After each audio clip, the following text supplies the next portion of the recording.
नमस्कार मित्रांनो, सध्या वेगवेगळे नेते वेगवेगळ्या पद्धतीने आपल्या भूमिका मांडतायत आणि त्यामुळे एक संभ्रम तयार झालेला दिसतोय किंवा होईल असेच ते वक्तव्य आहेत. राज ठाकरे, मुख्यमंत्री एकनाथ शिंदे, जरांगे पाटील आणि फडणवीस ह्या चौघांचं काय मत आहे आणि त्यांच्या वेगवेगळ्या भूमिका त्यातून मराठा आरक्षणासंदर्भामध्ये काय मेसेज जातो आपण ते समजून घ्यायचा प्रयत्न करतोय. प्रथम आपण हे समजून घेऊ की आज राज ठाकरे यांनी अशी माहिती दिली, पत्रकारांशी बोलताना असं त्यांनी मत मांडलं की मी जरांगे पाटलांना केव्हाच सांगितलेलं होतं की मराठा आरक्षण मिळणं अवघड आहे. हा केंद्राचा विषय आहे, कायद्याचा विषय आहे आणि ह्याचा सर्वाधिकार केंद्राला असल्यामुळं हे आरक्षण मिळणं अवघड आहे. दुसरं, फडणवीस यांना लोकमतच्या समूहानं जी मुलाखत घेतली होती त्या मुलाखतीमध्ये फडणवीस यांना विचारल्याच्यानंतर फडणवीस यांनी त्यांना प्रश्न विचारला गेला होता की महाराष्ट्र सरकारला मराठा आरक्षण देण्याचा अधिकार आहे का. तर त्यांनी उत्तर दिलं होतं की मराठा समाजाला आरक्षण देण्याचा अधिकार राज्य सरकारला आहे. तिसरा विषय, एकनाथ शिंदे यांनी वारंवार सांगितलेलं आणि काल पत्रकार परिषदेमध्ये सुद्धा सांगितलं की आम्ही मराठा समाजाला आरक्षण देणार, मी छत्रपतीची शपथ घेतली होती ती पूर्ण करणार, मराठा समाजाला आरक्षण देणार परंतु ओबीसीला धक्का लागू देणार नाही. आणि चौथे, जरांगे पाटील यांचं असं मत आहे की आम्ही ओबीसी मधूनच आणि कुणबी म्हणूनच आरक्षण घेणार, अध्यादेश काढल्याशिवाय हे उपोषण मागं नाही. आता ह्या सगळ्या घडामोडीचा अर्थ काय काढायचा आणि मग सर्वांची मतं ऐकल्याच्यानंतर एक सर्वसामान्य मराठा समाजामध्ये एक संभ्रम तयार होऊ शकतो किंवा नेमकं काय होणार आहे. तर मला असं वाटतं की जरांगे पाटलांची जी काही भूमिका आहे त्या भूमिकेला विसंगत अशी भूमिका प्रत्येक जण मांडतोय आणि ती जाणीवपूर्वक मांडतोय. म्हणजे जरांगे पाटील हे सध्या उपोषणाला जे बसलेत ते का बसलेत, तर जी काही अधिसूचना सरकारनं काढलेली आहे कुणबी आरक्षणासंदर्भामध्ये सगळ्या स्वराची जी काही व्याख्या आहे त्या व्याख्येनुसार जी काही जो कायदा बनवायचा आहे त्या कायद्यासंदर्भातली अधिसूचना आहे आणि ती अंमलबजावणीमध्ये ती यावी, तिची अंमलबजावणी करावी म्हणून हे सध्या उपोषण आहे. मग जर उपोषण ह्यासाठी असेल तर या धर्तीवरच याला सुसंगत अशी मतं ह्या लोकांनी मांडली पाहिजेत, परंतु ह्याला विसंगत अशी मतं मांडली जात आहेत.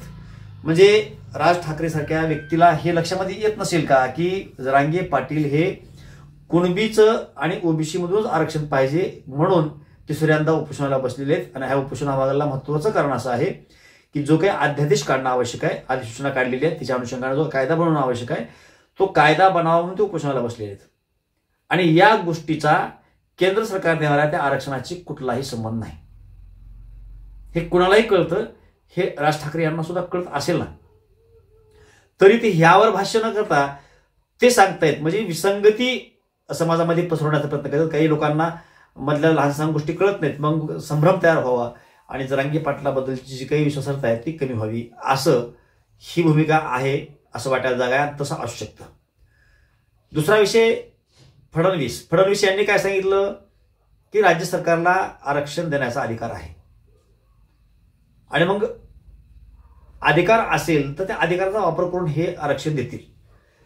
पण खरंच आरक्षण मिळेल का, तर एकंदरीत जर त्याची भूमिका पाहिली तर त्यांची भूमिका मुळामध्ये हे ओबीसी धार्जिनी आहे. म्हणजे महाराष्ट्रामध्ये 18 पगड जातीचे लोक राहतात, सर्व धर्मीयाचे लोक राहतात, सर्व धर्माचे पूर्ण लोक आहेत, परंतु मराठा समाज वगळून ओबीसीला प्राधान्य द्यायचे अशा पद्धतीची भूमिका आजपर्यंत फडणवीस यांची राहिलेली आहे.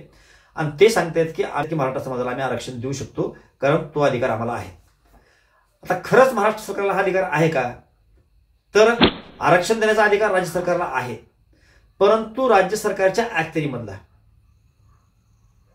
जे राज ठाकरे म्हटले की केंद्रानं कायदा केल्याशिवाय 50% वरचं आरक्षण देता येत नाही, त्या आरक्षणासंदर्भामध्ये राज्य फडणवीस बोलत नाहीयेत, ते राज्य सरकारचे आरक्षण देणार आहेत त्याबद्दल बोलतायत. म्हणजे राज्य सरकारच्या ऍक्टरीमध्ये जेवढ्या काही जागा असतील, नोकऱ्या असतील, त्यासाठी त्याचा निश्चितपणे फायदा होईल, परंतु बऱ्याच जागा अशा आहेत की ज्या केंद्रामधून भरल्या जातात आणि त्या जागेला मात्र मराठा समाज ह्या आरक्षणाच्या माध्यमातून पात्र होणार नाही.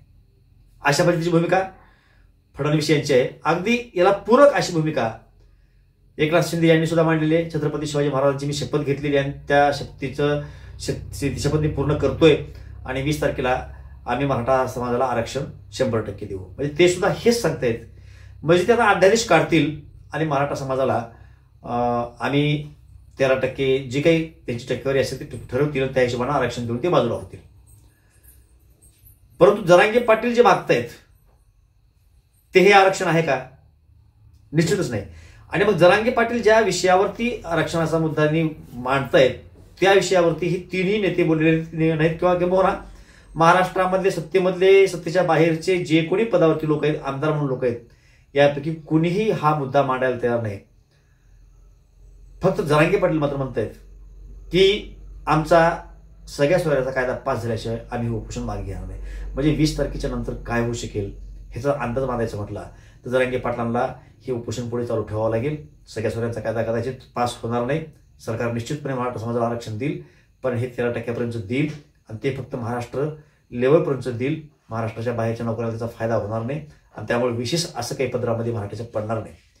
आणि मग त्या स्टेपला जाऊन काहीतरी आम्ही दिलंय, मराठ्याच्या पदरात काहीतरी पडलंय असं भासवून मग बराच मराठा समाज जरांगे पाटलाच्या पाठीमागून बाजूला काढायचा आणि ह्या आंदोलनाची ताकद कमी करायची असा एकंदरीत डाव आहे. आता हा सगळा डाव का आखला जातोय? सर्वांचीच भूमिका अशी काय? असा महाराष्ट्रामधला कुठलाही आमदार असा का नाही की जो म्हणतोय की कुणबी आणि मराठा एकच आहे आणि मराठा जो कुणबीमधून आरक्षण मागतो ते बरोबर आहे? बच्चू कडू आणि संजय गायकवाड शिंदे गटाचे यांच्या भूमिका थोड्याशा मराठा समाजाला अनुकूल आहेत किंवा कुणबीला अनुकूल आहेत, परंतु बाकी तुम्हाला कोणीच सापडणार नाही. असं का होतंय? तर या सर्वांना प्रश्न पडलाय की येणाऱ्या काळामध्ये जे काही इलेक्शन होणार आहे त्या इलेक्शनमध्ये आपली मतपेटी सुरक्षित कशी राहील. म्हणजे मराठ्याला डावललं तरी चालू शकते असा काहीतरी समस्या लोकांचा आहे का असं वाटायला जागा आहे. ते सोडून बाकी लोकांना फक्त आपल्याला अंतर झेलायचं. त्यांचं काय झेलायचं तर त्या लोकांचं मत आपल्याला भेटलं पाहिजे. मग मराठा समाजाचं मत नकोय का? आणि मग त्यांचा हा भ्रम आहे का? आणि त्यांचा हा भ्रम आहे हेच मराठा समाज दाखवून देऊ शकतो. अशा पद्धतीचा मूड असणारा कितीतरी मराठा समुदाय या महाराष्ट्रामध्ये आहे. अनेक लोकांच्या प्रतिक्रिया अशा पद्धतीने येतात की इलेक्शनमध्ये आम्हाला दाखवू. म्हणजे ज्या इलेक्शनच्या आधारावरती ओबीसीला समोर ठेवून, डोळ्यासमोर ठेवून, ती वोट बँक डोळ्यासमोर ठेवून हे सर्व नेते सत्तेमधले सत्तेच्या बाहेरचे सर्वच जण मराठ्याला अनुकूल असं जे काही करत नाहीत, काम करत नाहीत किंवा तसे वक्तव्य करत नाहीत किंवा तशी भूमिका निभावत नाहीत, त्या सर्वांना ओबीसीचं मत पाहिजे. परंतु हे सर्वजण एक गोष्ट निश्चितपणे विसरत आहेत की मराठा समाजाचे नेते कार्यकर्ते हे प्रत्येक राजकीय पक्षामध्ये आहेत. हे सर्व जर एका जागी आले तर मराठा प्लस बरेच ओबीसी मधील इतर बांधवांना सोबत घेऊन त्यांनी हवं त्या लोकांना ते पाडू शकतात. एवढी ताकद ह्या लोकांकडे असं आहे. पण एवढी ताकद असून हे त्या लोकांना मराठा समाजाकडून भीती नाही असं का वाटतं? त्याचं कारण असं आहे की त्यांना हे पण माहित आहे की मराठा समाज विखुरलेला आहे, सर्व पक्षामध्ये तो विखुरलेला आहे. आणि ज्यावेळेस राजकीय विषय येतो त्यावेळेला हा समाज एकत्रित येत नाही असं त्या लोकांचा आजपर्यंतचा अनुभव आहे. फडणवीस सुद्धा म्हटले की या आंदोलनाचा इलेक्शनवरती कुठल्याही प्रकारचा काही परिणाम होणार नाही.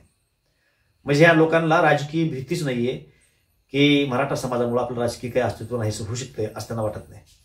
आणि त्यामुळं अशा बऱ्याच मराठा समाजामधील बांधवांची इच्छा आहे किंवा ते मत बोलून दाखवत आहेत की या वेळेला कुठल्याही पक्षासाठी आपल्याला काम करायचं नाही, सर्व मराठा समाज ठरवेल आणि त्या हिशोबानंच राजकारणामध्ये आपल्याला पुढे चालायचं आहे. आणि ते केलं तरच मराठा समाजाची किंमत वाढू शकते. अन्यथा येणाऱ्या काळामध्ये जर आपण सैरभैर जिकडे तिकडे जमल तसं राजकीय दृष्ट्या पळत हिंडलो तर मराठा समाजाची काही एकखटा ताकद आजपर्यंत आपण दाखवली आहे ती दिसणार नाही. आणि मग तुम्ही असं किती जरी आंदोलन केलो तर मराठा समाजाच्या मागण्या मान्य होणारच नाहीत. कारण काय त्यांना राजकीय भीती असणारच नाही. शेवटी राजकीय भीतीपोटी सगळं चालतंय हे. त्यामुळे ह्या सगळ्या गोष्टींचा उलगडा आपण करण्याचा प्रयत्न केला. राज ठाकरे असतील, शिंदे असतील, फडणवीस असतील, आंबेडकर सुद्धा म्हटले की ओबीसी आणि मराठाचं ताट हे वेगळं असावं. सर्वच लोक म्हणतात. मागल्या वेळेला ज्यावेळेस सभागृहामध्ये मराठा विषयावर सर्वांची मतं घेतली गेली, सर्वांनीच सांगितलं की मराठ्याला आरक्षण द्या, आम्ही तिच्या समर्थनामध्ये आहोत. परंतु ओबीसीला धक्का लागत होता.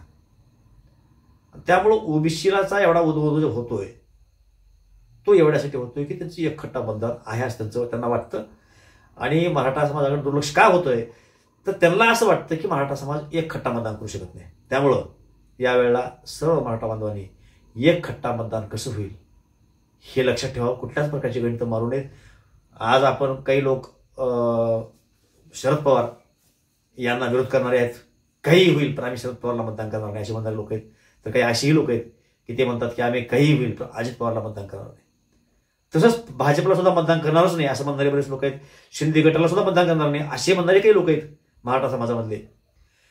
त्यामुळं तुम्ही ह्याला करणार नाही त्याला करणार नाही आणि ह्यालाच मतदान करणार स्वतःनं काहीतरी गणित मांडण्यापेक्षा एकंदरीत समाज काय ठरवतोय त्या समूहामध्ये त्या प्रवाहामध्ये आपल्याला वाहत जायचं आणि तेच काम करायचंय. हा ठाम निर्धार मराठा समाजाने करून ठेवायचा. कारण येणाऱ्या काळामध्ये तशी भूमिका मराठा समाजाला घेण्याची वेळ डेफिनेटली येणार आहे, त्यात काही शंका नाही.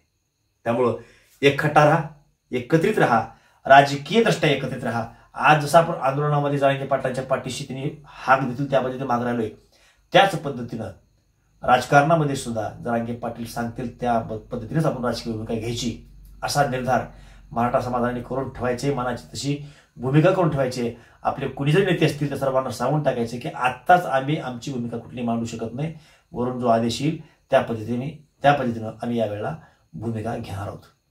असं केलं तरच तुमचं राजकीय वजन वाढेल, तुमची एक खट्टा वोट बँक दिसेल आणि ती दिसली तरच तुमच्या मागण्या मान्य होतील. या बाबतीमध्ये आपणाला काय वाटतं? आपली मतं निश्चितपणे कमेंटला कळवा.